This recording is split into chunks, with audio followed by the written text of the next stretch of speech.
नमस्ते।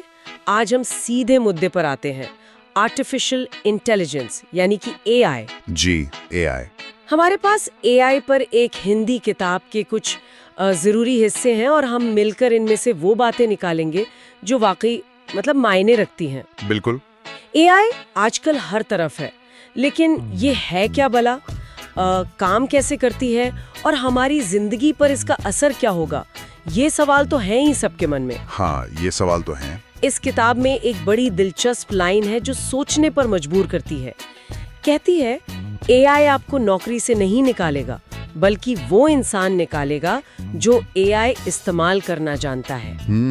ये बात कुछ अलग नजरिया देती है ना? हाँ, बिल्कुल।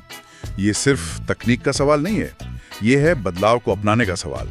एआई तेजी से दुनिया बदल रहा है। सही। तो आज इन स्रोतों के आधार पर हम समझेंगे कि एआई की असलियत क्या है, ये कहाँ-कहाँ हमारी जिंदगी में घुस चुका है और कोई इसे सीखकर कैसे आगे बढ़ सकता है। चलिए तो फिर शुरू करते हैं बिल्कुल बुनियादी बात से। एआई मतलब मशीनों में इंसानी सोच और सीखने की काबिलियत पैदा करना। हाँ, मोटे तौर पे यही। जैसे फोन में सिरी या गूगल असिस्टेंट हैं, वो नैरो एआई कहलाते हैं, मतलब किसी एक खास काम में माहिर। सही, स्पेसिफिक टास्क के लिए। किताब में भविष्य के जनरल एआई का भी जिक्र है, जो इंसानों जैसी समझ रखेगा, और सुपर एआई का भी, जो शायद इंसानों से भी ज्यादा। खैर वो तो भविष्य की बात है। हाँ, वो अभी दूर की कौड़ी है, लेकिन ये नैरो एआई आजकल ज्यादातर चीजें कर रहा है। अच्छा। और ये नींव टिकी है 3 चीजों पर, जैसा स्रोत बताते हैं। पहला है डेटा, मतलब ढेर सारी जानकारी जिससे एआई सीखता है। डेटा। दूसरा है एल्गोरिदम, वो नियम या कह ले रेसिपी जिससे डेटा को समझा और इस्तेमाल किया जाता है। ठीक है। और तीसरा है तेज कंप्यूटिंग पावर, मतलब शक्तिशाली कंप्यूटर जो इस सारे काम को तेजी से कर सकें। इन तीनों के मिलने से ही एआई सिस्टम काम कर पाता है और लगातार बेहतर होता जाता है। अच्छा, तो ये तो हुई इसके काम करने की बात, पर असल जिंदगी में इसका इस्तेमाल कहाँ हो रहा है? किताब में स्वास्थ्य सेवाओं का जिक्र है, जैसे बीमारियों की पहचान में मदद। हाँ बिल्कुल, बीमारियों की पहचान, रिपोर्ट्स को एनालाइज करना, काफी मदद मिल रही है। और शिक्षा में भी पर्सनलाइज्ड लर्निंग एप्स। हाँ, personalised learning, doubt solving bots, ये सब एआई ही हैं। और सेल्फ ड्राइविंग कारें तो हैं ही। हाँ, वो तो जैसे एआई का चलता फिरता विज्ञापन है। बिल्कुल, और ये लिस्ट यहीं खत्म नहीं होती।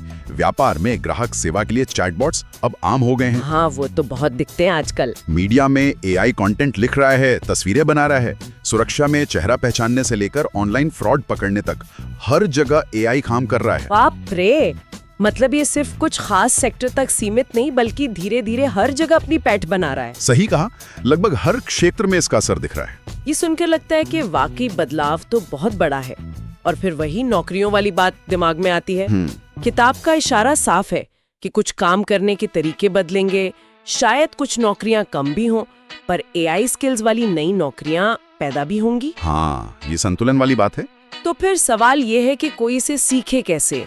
क्या ये बहुत मुश्किल है, मतलब आम इंसान के लिए? नहीं, देखिए, स्रोत इसे आसान बनाने के कुछ रास्ते सुझाते हैं। शुरुआत एआई के बेसिक बातें समझने से हो सकती हैं, जैसे YouTube वीडियो देख लिए या ब्लॉग्स पढ़ लिए। अच्छा। फिर चैट जीपीटी या कैनवा एआई जैसे आसानी से इस्तेमाल होने वाले टूल्स आजमा कर देखें। ये आजकल काफी पॉपुलर हैं। हाँ, चैट जीपीटी का नाम तो बहुत सुना है। यहाँ प्रॉम्प्ट इंजीनियरिंग का जिक्र अहम है, यानी एआई से सही सवाल पूछकर या सही निर्देश देकर मनचाहा नतीजा पाना। ये एक हुनर है जिसे अभ्यास से सीखा जा सकता है। प्रॉम्प्ट इंजीनियरिंग, ठीक है। और छोटे मोटे प्रोजेक्ट बनाकर देखना भी फायदेमंद है। खुद करके देखने से चीजें ज्यादा समझ आती हैं। मतलब शुरुआत करने के लिए कोई रॉकेट साइंस जानने की जरूरत नहीं है। बिल्कुल नहीं। लेकिन अगर कोई इसे और गहराई से सीखना चाहे, मतलब प्रोफेशनली, हाँ, उनके लिए स्रोत कोडिंग की तरफ इशारा करते हैं, खासकर पाइथन और मशीन लर्निंग, जिसे एमएल कहते हैं। पाइथन और एमएल, ठीक है। कोर्सेरा या गूगल एआई जैसे प्लेटफॉर्म पर कई अच्छे कोर्स उपलब्ध हैं, और असली डेटा पर हाथ आजमाने के लिए कैगल जैसी वेबसाइट्स बहुत बढ़िया हैं। वहाँ प्रैक्टिस हो जाती है। अच्छा, कैगल। और हाँ, किताब में रोजमर्रा के काम आसान करने वाले कुछ टूल्स का भी जिक्र है, जैसे पिक्टोरी।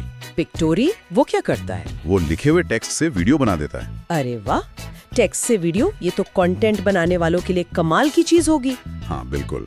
या फिर क्विलबॉट है जो लिखने में मदद करता है। ग्रामरली एआई व्याकरण सुधारता है। और remove.bg तस्वीरों से फटाक से बैकग्राउंड हटा देता है। remove.bg तो मैंने भी इस्तेमाल किया है, काफी काम का है। तो ये छोटे टूल्स भी काफी काम के हो सकते हैं। सीखने और इस्तेमाल करने के बहुत साधन मौजूद हैं। सही बात है। तो क्या इन स्किल्स से कमाई भी हो सकती है? स्रोत इस बारे में कुछ कहते हैं? हाँ बिल्कुल, कमाई के रास्ते भी खुल रहे हैं। स्रोत बताते हैं कि फ्रीलांसिंग प्लेटफॉर्म्स जैसे फाइवर, अपवर्क पर AI से जुड़ी सेवाएं देकर कमाई संभव है। अच्छा, फ्रीलांसिंग। AI टूल्स की मदद से ब्लॉगिंग, YouTube चैनल चलाना या डिजिटल मार्केटिंग में नई तरह की सेवाएं देना भी विकल्प है।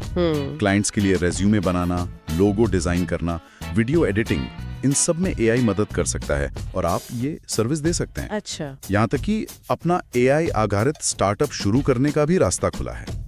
बस मुख्य बात जो स्रोत बार बार दोहराते हैं वो है सीखते रहना और प्रयोग करने से न डरना। सही कहा, लगातार सीखते रहना जरूरी है।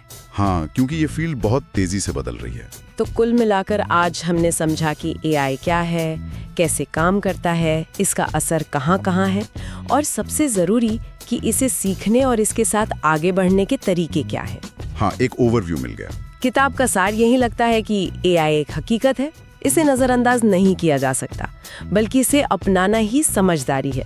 वो लाइन याद है ना? हाँ, AI आपको नहीं हटाएगा, बल्कि वो हटाएगा जो AI चलाना नहीं जानता। बिल्कुल। और इस चर्चा के अंत में एक सवाल सबके सोचने के लिए छोड़ जाते हैं, जैसा किताब भी इशारा करती है, अगर AI हमारी रोजमर्रा के मतलब दोहराव वाले काम संभाल लेगा, तो हम इंसानों की कौन सी खूबियां जैसे क्रिएटिविटी, गहरी सोच, इमोशनल इंटेलिजेंस भविष्य में और भी ज्यादा कीमती हो जाएंगी? वाह, ये बहुत जरूरी सवाल है, इस पर जरूर सोचना चाहिए। बिल्कुल। आज इस दिलचस्प बातचीत के लिए शुक्रिया, बहुत कुछ सीखने को मिला। मुझे भी मजा आया। जो भी डर या कंफ्यूजन था उसे दूर किया होगा और आपको एक नई दिशा दी होगी।